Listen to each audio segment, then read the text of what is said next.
My name is Aaron Thompson, and I live in Denver, Colorado. I was 31 when this incident happened to me. I was driving from Denver to Las Vegas for a friend's bachelor party. It was late October, and I had decided to drive through the night to avoid traffic and reach my destination by morning. Little did I know that this decision would lead me into the most horrifying experience of my life. It was around 2 a.m., and I was somewhere in the desolate stretches of Nevada, driving along a lonely highway with nothing but the occasional tumbleweed crossing the road to keep me company.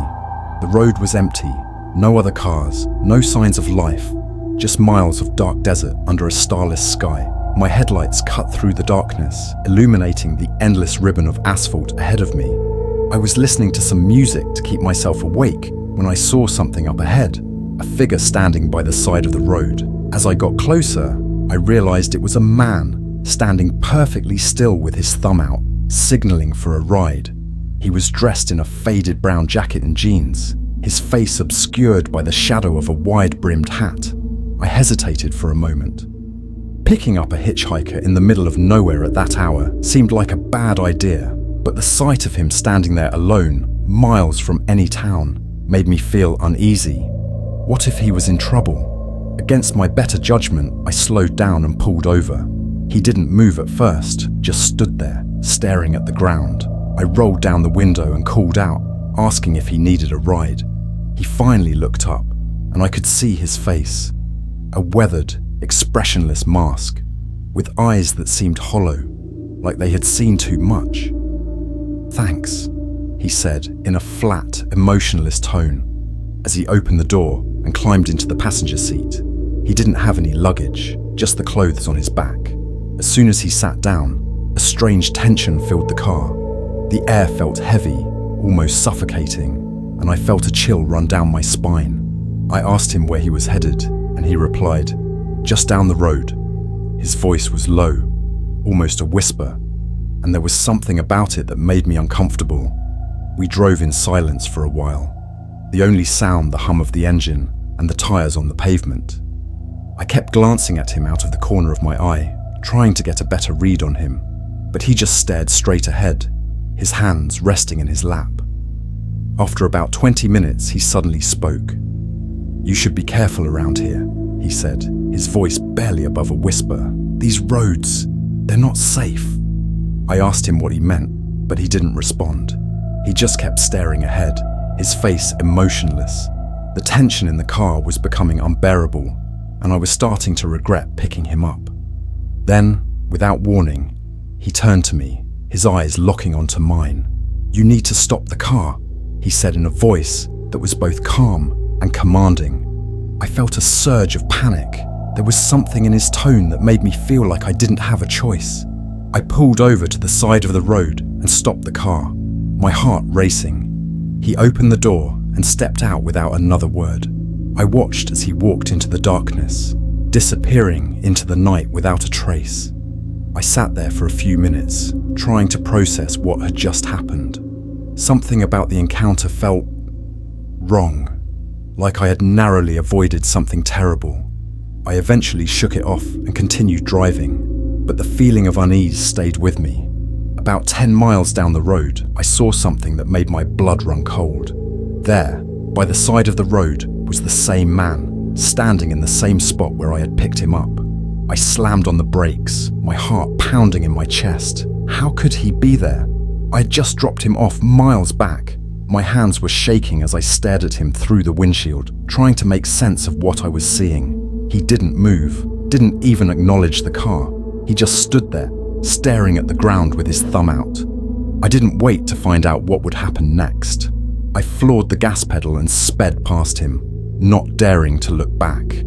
I drove for hours, the terror from that encounter gripping me until I finally reached the lights of Las Vegas. Even then, I couldn't shake the feeling that something was following me, watching me from the darkness. To this day, I don't know who or what that man was. All I know is that I'll never take that route again, and I'll never pick up another hitchhiker. Some things are better left alone, especially on those lonely desert highways.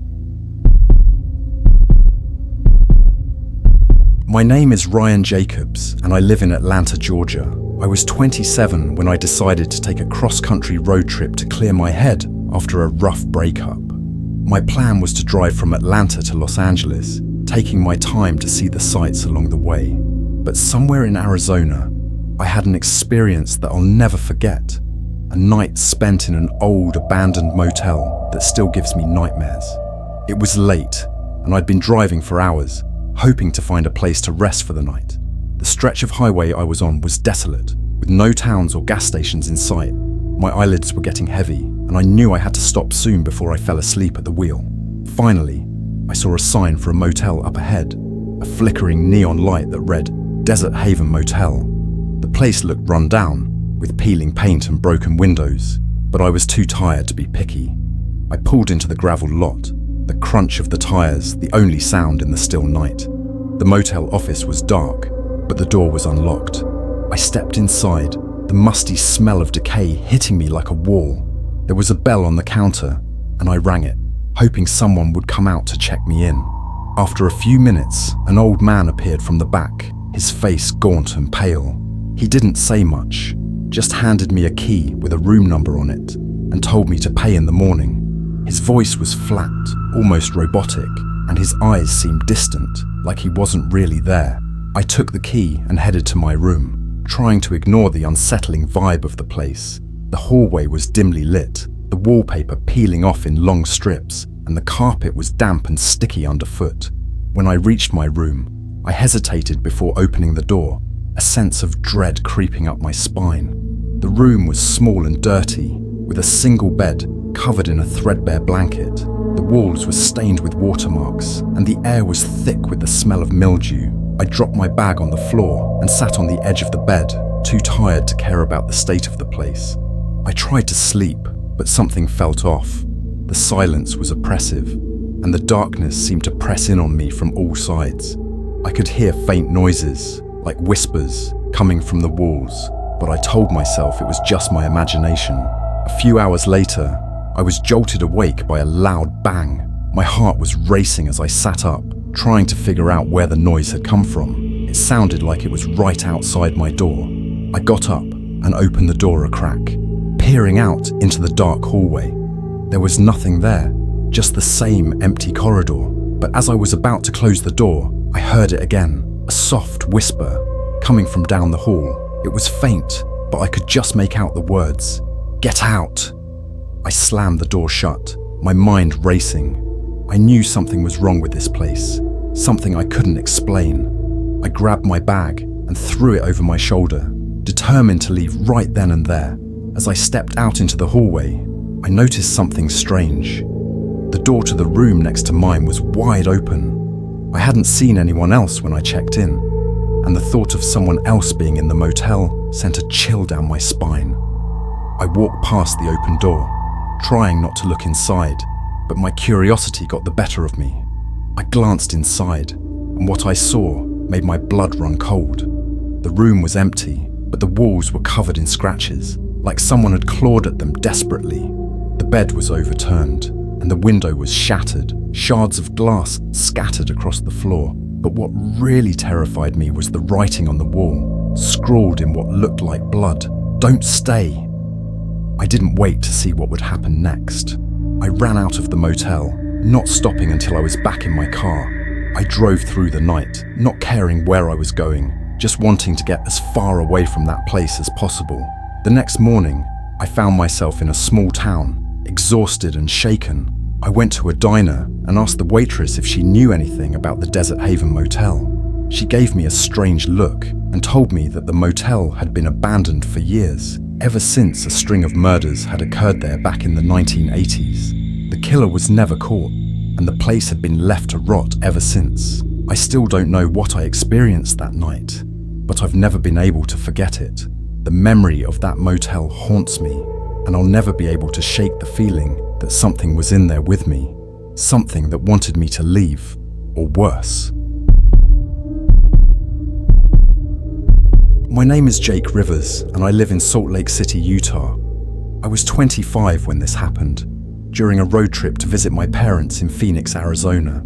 It was a long drive, and I decided to take a back road through the mountains to cut down on time. What I didn't expect was to come face to face with something I still can't explain. It was around midnight, and I was the only car on the road.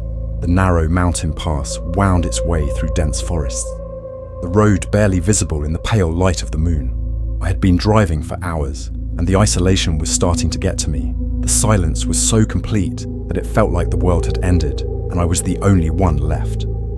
Suddenly, I saw headlights in my rearview mirror. At first, I was relieved to see another vehicle, but as the lights drew closer, I started to feel uneasy. The truck was coming up fast, its high beams glaring in my mirrors, blinding me. I figured the driver wanted to pass, so I pulled over to let them by. But instead of passing, the truck pulled up behind me and slowed down, matching my speed. The headlights were so bright that I could barely see, and I started to get nervous. I sped up, trying to put some distance between us, but the truck stayed right on my tail, its engine growling as it kept pace with me. I pushed the gas pedal to the floor, my heart pounding in my chest, but no matter how fast I went, the truck was right there, inches from my bumper. I was starting to panic. The road was too narrow and winding to outrun them, and there were no other cars in sight. I didn't know what the driver wanted, but I had a feeling it wasn't good. I reached a straight stretch of road and decided to make a run for it. I floored the gas and took off, the speedometer climbing higher and higher. The truck roared behind me, the engine screaming as it tried to keep up. And then, just as suddenly as it had appeared, the truck vanished. One moment, it was right behind me, and the next, it was gone. No headlights, no sound, nothing. I looked in my mirrors, but there was nothing there, just the empty road stretching out behind me. I slowed down, my heart racing, trying to make sense of what had just happened. Had I imagined it? Was I so tired that I was seeing things? But it felt too real, too intense to be a hallucination. I continued driving, my hands trembling on the steering wheel, but the rest of the trip passed without incident. I reached my parents' house just before dawn, still shaken by what had happened. The next day, I told my dad about the truck, hoping he might have an explanation. He looked at me with a strange expression and said, "You weren't on Route 66, were you?" I nodded, confused, and he went on to tell me a local legend about a phantom truck that haunts the old mountain roads. According to the story, years ago, a truck driver lost control on a curve and plunged off the side of the mountain. The truck was never found, and some people believe that it still roams the roads at night, chasing down drivers who venture too far into its territory. I don't know if what I saw that night was the phantom truck or just a trick of my mind, but I haven't taken that road since. Every time I think about it, I get chills, remembering the way those headlights bore down on me, like they were trying to push me off the road and into the darkness below. My name is Marcus Lee, and I'm from Portland, Oregon. I was 34 when this happened, on a road trip with my younger brother Ben from Portland to San Francisco. We decided to take the scenic route along the Pacific Coast Highway, a winding road that offers breathtaking views of the ocean. But somewhere along the way, we encountered something that still haunts us to this day. We were driving late at night, the ocean to our right and the cliffs rising sharply on our left. The road was narrow and winding, with steep drops on one side and jagged rocks on the other. The sound of the waves crashing against the rocks below was the only thing breaking the silence. It was around 1 a.m. when we saw her, a woman standing on the side of the road, right next to a small bridge that spanned a deep gorge. She was wearing a long white dress, her hair blowing in the wind. At first, I thought she was a hitchhiker, but as we got closer, I realized something was off. Her face was pale, almost ghostly, and her eyes were wide and vacant. She was staring straight ahead, not moving, not reacting to the car's headlights. It was like she didn't even see us. Ben wanted to stop, but I had a bad feeling about it. There was something unnatural about her, something that sent a chill down my spine. I told him to keep driving, but as we passed her, she turned her head slowly to watch us go by, her eyes locking onto mine. The look in her eyes was something I'll never forget, desperate, pleading, like she was begging for help. But there was something else there too. Something dark and menacing, like a warning. We drove on in silence, both of us shaken by the encounter. A few miles down the road, Ben finally spoke up, asking if we should go back and see if she needed help. But I couldn't bring myself to turn around. There was something about that woman that felt wrong, like she wasn't really there. The next morning, we stopped at a small diner for breakfast and mentioned the woman to the waitress. Her face went pale, and she told us about the local legend of the woman on the bridge. According to the story, years ago, a young woman had thrown herself off that very bridge after being jilted by her lover. Her body was never recovered, and ever since, people have reported seeing her standing by the side of the road, dressed in white, her eyes full of sorrow. They say she appears to drivers at night, trying to hitch a ride, but those who stop to pick her up never make it to their destination. The car is always found abandoned, the driver missing without a trace. I don't know if what we saw was a ghost or just a figment of our imaginations, but I'm glad we didn't stop. I still think about her sometimes, those vacant eyes staring into mine, and I wonder what would have happened if we had stopped the car. Would we have become part of the legend? Just another pair of names added to the list of those who disappeared on that lonely stretch of road. My name is Josh Carter, and I live in Dallas, Texas. I was 29 when this happened to me, during a road trip from Dallas to New Orleans with a few friends. We were taking turns driving, and it was my shift when we pulled into a gas station somewhere in the middle of Louisiana. It was the middle of the night, and we were running low on fuel, so we had no choice but to stop. The gas station was old and run down, the kind of place that looked like it hadn't seen a customer in years. The lights inside were dim, and the windows were covered in grime. There was something off about the place, but we were too tired to care. We just wanted to fill up and get back on the road. As we pulled up to the pump, I noticed a sign on the door that said cash only. I grumbled to myself and went inside to pay, leaving my friends in the car. The inside of the station was even worse than the outside. The shelves were empty, the floor was sticky, and the air was thick with the smell of old oil and something else I couldn't identify. An old man was sitting behind the counter, his face hidden in the shadows. He didn't look up when I entered, just stared at the small TV on the counter. I told him how much gas I wanted, and he grunted in response, his voice barely audible. As I handed him the cash, I noticed something strange, a symbol carved into the counter, a circle with strange markings around it. I couldn't tell what it was, but it gave me an uneasy feeling. The old man finally looked up at me, and I saw his eyes, milky white, like he was blind.